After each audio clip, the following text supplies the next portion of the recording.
Yes, and Jim, if I might just add on top of that, it's actually a common occurrence. A lot of our clients decide to start small. This technology is still fairly new, and a lot of people have never seen anything like that before. So it's a quite common occurrence where clinics might say that for example, they would start with what we call second line Talkie. So instead of Talkie being the agent that takes all of the calls and routes them, etc., it only kicks into play when the human staff is busy, or if it's after hours, or a weekend, or a holiday, and that's a smaller test that they run to monitor the results, as you just said, and then scale from there. Just wanted to add that. Yeah, thank you. And then we're treating it as a dynamic environment. Things change. People adopt it over time, or new instances occur where we need to make adjustments, or we identify improvements in how the conversation can go and be routed.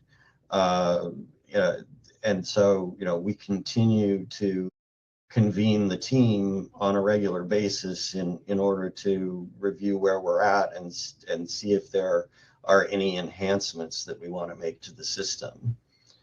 Next. So the things that really popped out to me in working with Talkie is, first of all, I really trust them to be responsible for Zoe. They have been at Talkie, the team that I work with has been very proactive about pointing things out about where we can improve, and they provide reliable data on a weekly basis to give me a sense of where we're at, and then I'm able to take that data back and show our providers what we're doing and how the investment is benefiting the practice. I've already mentioned the weekly check-ins and the continuous improvement. Talkie has been great about offering up additional enhancements and modifications to the conversation that Zoe has, so that we can have the best possible customer experience with Zoe. Next. So as I mentioned, the patient adoption was immediately evident in a surprising 50% in voicemails.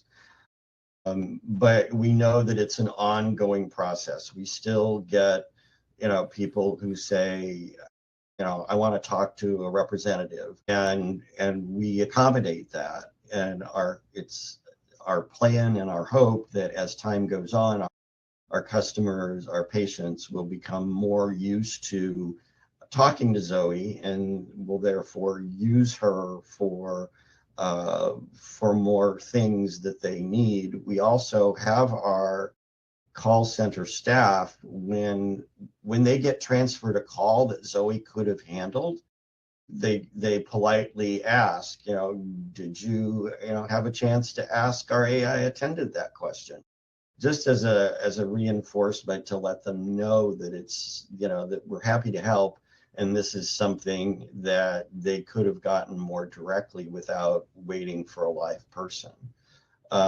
Fewer voicemails means fewer complaints, because we're able to get to the ones that we get faster than we were before. And our providers are no longer getting most of the messages on the emergency line that I mentioned for questions that are not emergencies, and they're really grateful for that.